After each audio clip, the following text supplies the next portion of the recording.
of the calm, hard-working Quaker community of East Haverhill, Massachusetts, emerged the Quaker poet of New England, John Greenleaf Whittier.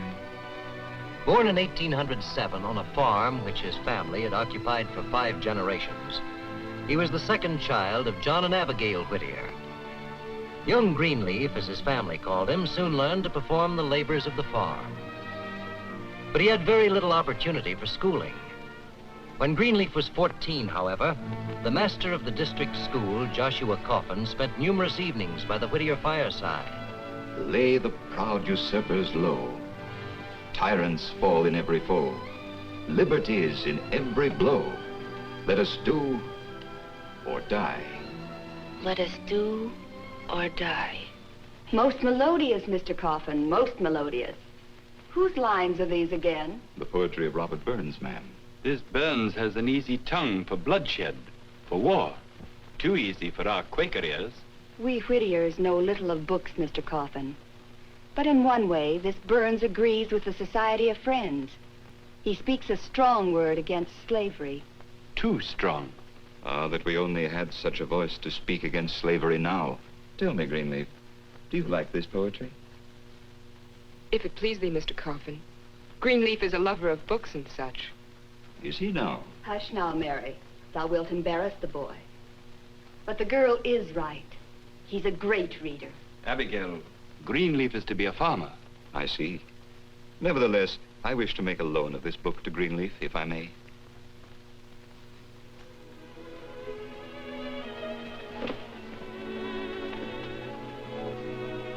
Many thanks, sir. No thanks necessary, my boy.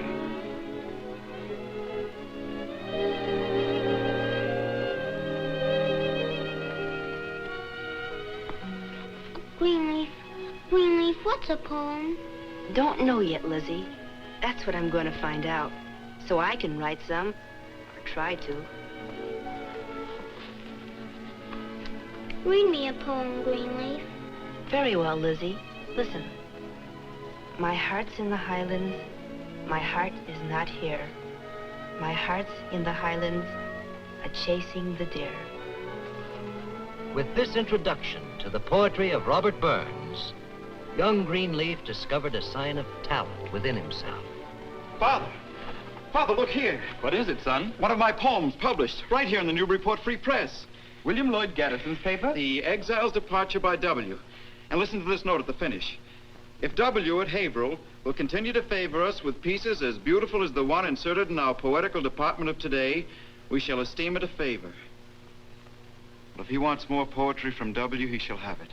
Greenleaf, put the paper away for now. We have work to do. We are farmers. Of course, Father. But who could have sent in the poem? Who? Greenleaf, this is Mr. Garrison. He's driven all the way from Newburyport to see thee. You must excuse my appearance. I was... Don't mention it. Don't mention it. When I think, had it not been for your sister, your poetry and talent might still be hidden among the garret rubbish. Might have been better if those words had been left where they were and never reached thee. Seems the only thing I'm fit to become is a cobbler. Oh, why so melancholy, Whittier? Why, many's the time the making of an excellent shoe has helped in the making of an excellent poem. Huh? Ha ha. John Whittier finally allowed his son to attend the new academy in Haverhill. You can't imagine how proud I am of you, Cousin Greenleaf. When I think that you made ladies' slippers to get your education here at the academy, It reminds thee of the difference in our stations and ways of life, doesn't it? Nothing of the sort. It reminds me of the rank that you've gained as a writer already with your prose and poetry published in the newspapers. And poets are supposed to be of great charm and slight means. I have only the slight means without the charm. You have great talent. Oh, my poetry might have been written by any one of 100 poets. Every line has to be forced from the pen. Still it emerges in imitation. This time Byron, the next Milton. But you copy only the best. One day other young writers will copy you. Mary, I want a place in the world. I want to be famous. I want to be eligible. I want to impress thee, Mary. So thou wilt know I'm as good a man as any. I've always known that, Cousin Greenleaf. I can gain money and reputation in journalism. William Collier of Boston has offered me a position as editor of the Manufacturer. The ambitious Quaker. You'll never be content with merely spreading the news. Like a Quaker, you'll take a side and speak out for it. No, I'll take the side of success. No, no. When it comes to a choice, you'll take the side of the righteous. Oh, thou art a rare creature, Mary Emerson. After a year and a half in Boston as editor for Collier, young Whittier returned to the farm due to the rapid failure of his father's health. When John Whittier died, Greenleaf, only 23, assumed responsibility for the family and went to Hartford to become editor of the New England Weekly Review. His works were published extensively, but he achieved his greatest success in the field of politics. Ill health, however, forced him to resign and return to Haverhill for a much-needed rest.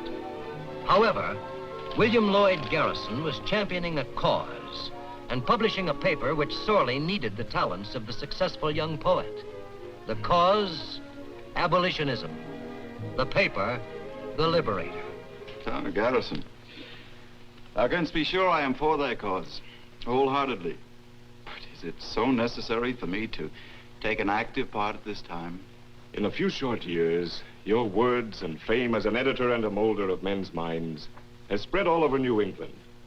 You hold the balance of power here in North Essex. Abolitionism needs you now. You're to be the next nominee of your party to Congress. Yes, if my health permits. However, if I associate myself with thee and abolitionism, any chance of election to Congress would be swept aside. I should lose public favor, lose hope of ever earning enough to marry. The choice is difficult, but not for you. Are you not a Quaker? Have you forgotten that inward fire which says to you, fight for man's right to be free? And that poem which you wrote, dedicating it to me. Go on. The dagger's point may glare amid thy pathway's gloom. The fate which sternly threatens there is glorious martyrdom. These are not mere facile words. Heed your own call. For better or worse, John Greenleaf Whittier adopted the cause of abolition and the great fundamental principle that man cannot hold property in man.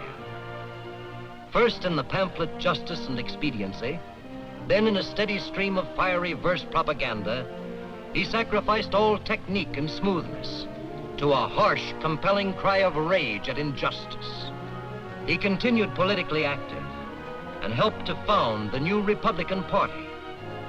He also continued writing, but after 2 strenuous years as editor of the Pennsylvania Freeman, during which he gained stature as a writer of prose, his frailty again forced retirement, and at the age of 33, he returned to his new home at Amesbury, which was across the street from the Quaker meeting house. Greenleaf, what can thee be thinking of? Up all night, I could hear thee. Oh, Garrison. He wants to disrupt the Union. It will lead to bloodshed. Emancipation must be accomplished within the framework of the Constitution. Perhaps it's time thee became a poet again, Greenleaf. If thy writings were less controversial, people might buy them for their literary merit. We'd all be well fed. But actually, I'd rather go hungry than have thee go against thy inner light. I'm not up to it yet. Work of any sort. Write something thou canst create here at home. Thou art an editor. Criticize thy own work. Perhaps thee can still write literature as well as propaganda. Maybe. Sing a few lays of my home. Discover just how good a poet I can really be. Henceforward, Whittier seldom strayed long or far from Amesbury. Here he wrote Lays of My Home, the first book of poetry for which he was paid. His seclusion was indeed improving his work, and the chief vehicle of his writing became the Washington, D.C. newspaper, The National Era, which in 1850 published his masterpiece of denunciatory verse, Ichabod. All else is gone. From those great eyes, the soul has fled. When faith is lost, when honor dies, the man is dead. What are thee mumbling about, Greenleaf? Perhaps I was too harsh with Daniel Webster and Ichabod. He didn't have to make that speech in favor of compromise. I was very hard on him. Perhaps he feared war and was striving to avoid it. Perhaps. In which case, his motives are unquestionably the finest. I have been unjust. I shall have much to answer for if war comes. My words can return to mock me. The death of many. But we are all right, Lizzie. No compromise. Within a decade, all the horrors of war were upon the nation. And Whittier turned from fiery anti-slavery writing to poems for peace and brotherhood. With the end of the war came the passage of the amendment abolishing slavery. And in a tide of feeling, of rejoicing, Whittier wrote his Laus Deo, praising God for the freeing of the slaves and the ending of the war. However, John Greenleaf Whittier's rejoicing was shadowed with tragedy. Death had already taken his beloved mother and older sister Mary. And before the war's end, Elizabeth, who had devoted her life to caring for him, was on her deathbed. How ironic it would be. Suddenly fortune or fate or whatever we may call it chose to smile on me now, Lizzie. Whom should I share it with? Whom? Greenleaf, listen. I have written poetry, and it has been praised. But had I been brighter, touched by the spark of inspiration as thou art, I might have written words that would have lived after me. If thy words live, I shall live in them, sharing them with thee. Can you deny me this? No, Lizzie. No. Though Whittier had already written some of his best-known poetry, The Barefoot Boy, Skipper Ireson's Ride, Barbara Fritchie, it remained for deep personal tragedy to provide the Quaker with his greatest challenge. My heart's in the Highlands. My heart is not here. My heart's in the Highlands, chasing the deer. Greenleaf, what's a poem?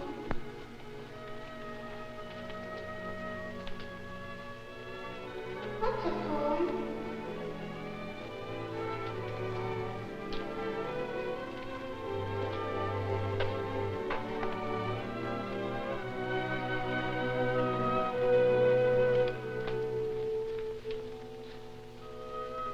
Snowbound. A winter idyll to the memory of the household which it describes. This poem is dedicated by the author. The sun that brief December day rose cheerless over hills of gray, and, darkly circled, gave at noon a sadder light than waning moon. Our father rode again his ride on Memphremagog's wooded side. Our mother, she made us welcome to her home. Old hearths grew wide to give us room. There too our eldest sister plied her evening task, the stand beside. A full, rich nature, free to trust, truthful and almost sternly just. Our youngest and our dearest sat lifting her large, sweet, asking eyes. Now, bathed within the fadeless green and holy peace of paradise, clasp, angel of the backward look, in folded wings of ashen gray, in voice of echoes far away, the brazen covers of thy book. Out of Whittier's ability to make friends with memory came Snowbound. If he had written nothing else, his immortality would have been assured by this single work. John Greenleaf Whittier lived out the rest of his years in calm seclusion at Amesbury, In late life, he advised a young friend, 15 years old, "My lad, if thou wouldst win success, join thyself to some unpopular but noble cause." In 1877, a banquet was given by the Atlantic Monthly in Boston. One of the principal speakers was the renowned doctor and poet Oliver Wendell Holmes. And those poets and authors among us have much for which to thank the Atlantic Monthly. I know I speak not only for myself, but for Ralph Waldo Emerson and James Russell Lowell, whose lines I have quoted to you here this evening. I have, however, overlooked the poetry of one other contributor, whose beautiful songs and long years and popularity the Atlantic Monthly may well be thankful for. For who will forget those lines? Blessings on thee, little man, barefoot boy with cheek of tan. From my heart I give thee joy. I was once a barefoot boy. Indeed, the man we have come here to toast tonight has given joy to many, because I believe he had the good fortune once to be a barefoot boy. So, gentlemen, rise now. I give you, on his great 70th anniversary, the wood thrush of Essex, John Greenleaf Whittier.